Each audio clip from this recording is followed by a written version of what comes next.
Hi, welcome to John's Jeep Garage. Today we're going to remove the front drive shaft on a Jeep Gladiator. The model we're using today is a 2023 Rubicon edition.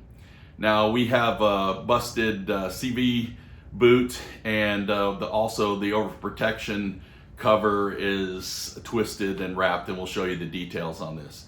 Now these front drive shafts, they do their job from the factory, but most of the time you find out once you're putting on a lift or you're doing some off-road, you're going to want to replace them.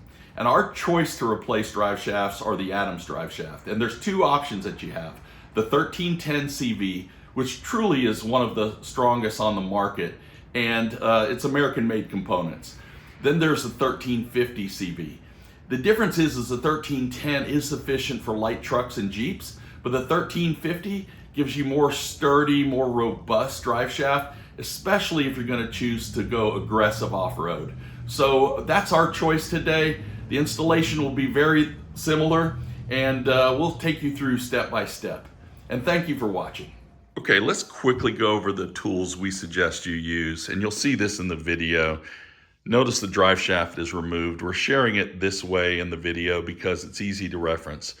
So let's start on this end. This is the transfer case end. This is the CV joint. There's 8 bolts that go in here. Here are the bolts, and it takes a T50 Torx. So that's the first tool you'll need. Second tool you'll need is some type of ratchet, either a power ratchet in your ratchet set, but whatever you have, you can make it work, and we'll show you in the video. On this side, on this yoke, there are 4 bolts. And you're going to need to keep these bolts, so don't do anything with them. They're 15 millimeter, so you're going to need a 15 millimeter socket. Now, once you are trying to remove this, you may have to tap on this end, use some PB blaster, and may have to tap on this end, so that's why we have a hammer. Later, you'll need a torque wrench, and when you remove this, inside the flange this came out of is a nut.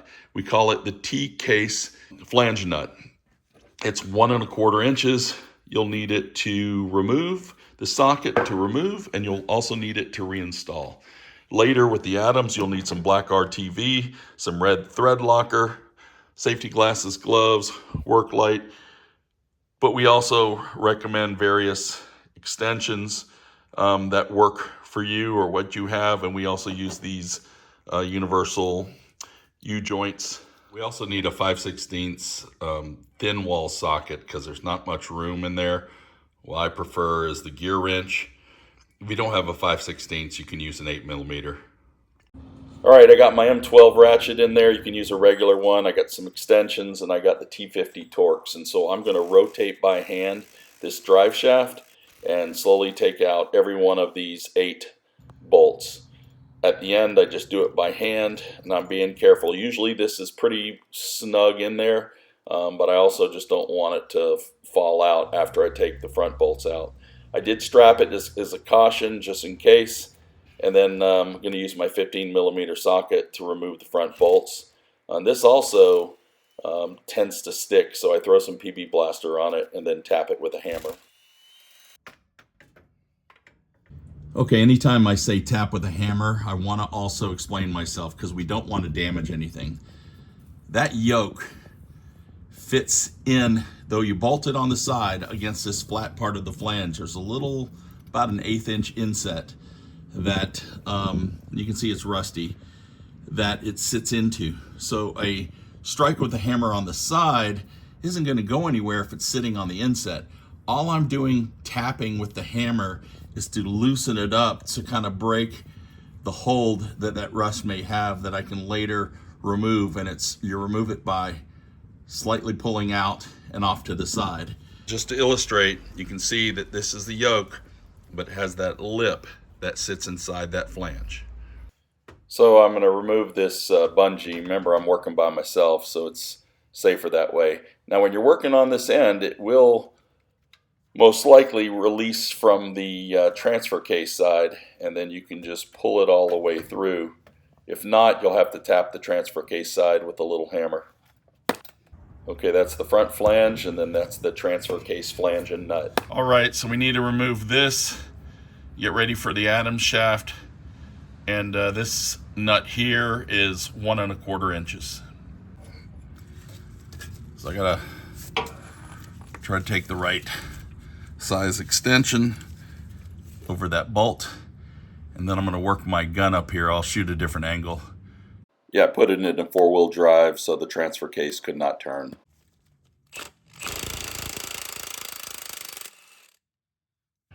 And now, pull the nut out. And the nut is right here, which I'll need to reuse. There it is. Now let's just look at the side view. I'm gonna tap it this way to pull it off. And just give it a few taps and we'll see how easy it comes off. All right, so what I'm gonna do, I don't know if you can see this crowbar here. It's short, has a little end on it where I can tap it. I'm just gonna angle it this way. One tap, that's all that it did, just to show you.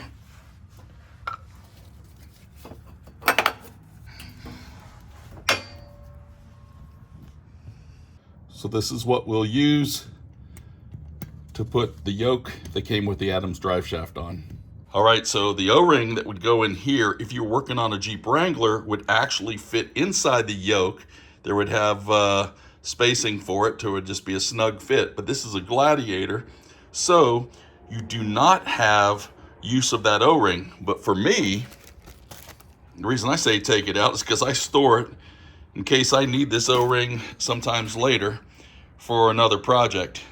Otherwise, you are done with this, and now you got to prep this yoke. You want to put some light grease on this end or on the outside so it will slide on in. And then I take black RTV and I run it right along inside the splines to prep it so you don't have a chance of the transmission fluid coming out.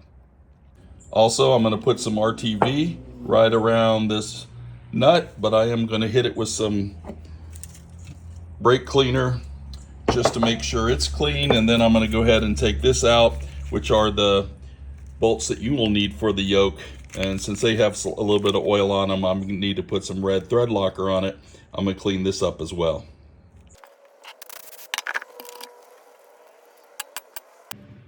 And we'll put the red thread locker on just before installing the nut.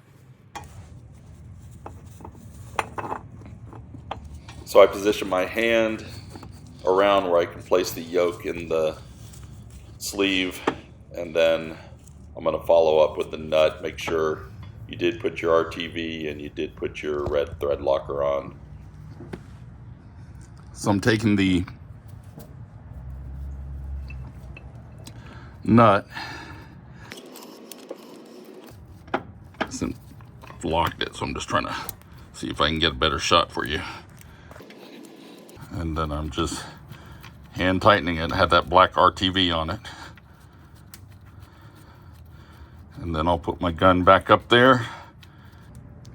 You can see I'm tightening it, and then I'll torque it.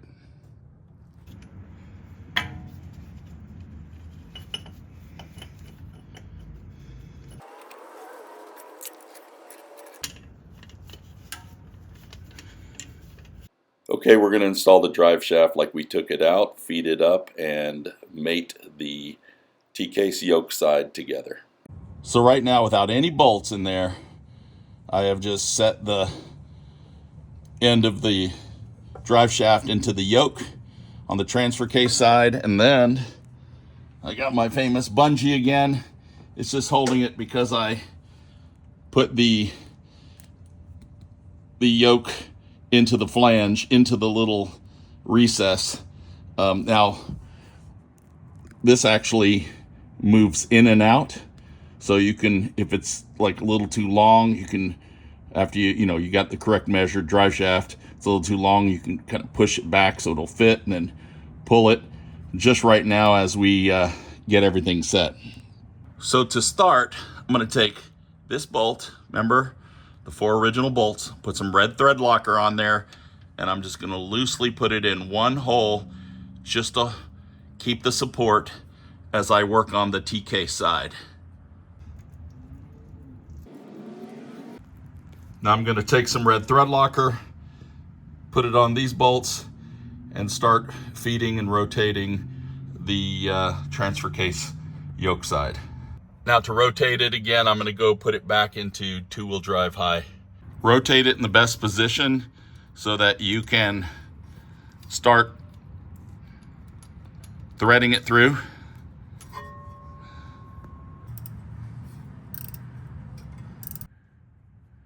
So I got all of them in.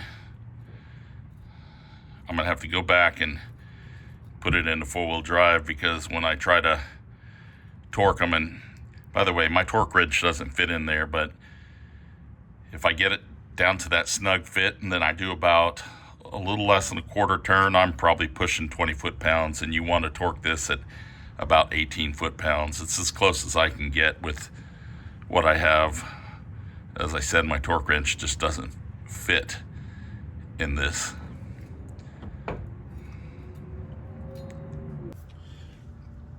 Okay, got red thread locker on them. I'm gonna thread the rest of them. Gotta move them around a little bit.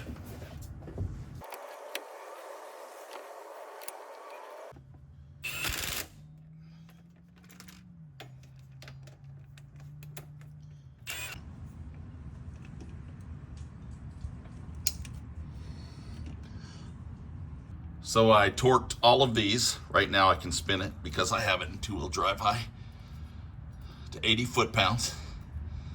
And then if you travel all the way down here with me and you see the yoke bolts, red thread locker, and they need to be torqued to 18 pounds. I told you that it was hard for me to get a torque wrench in here, so really 20 foot-pounds has always been consistent with a snug fit and then about a little less than a quarter of a turn.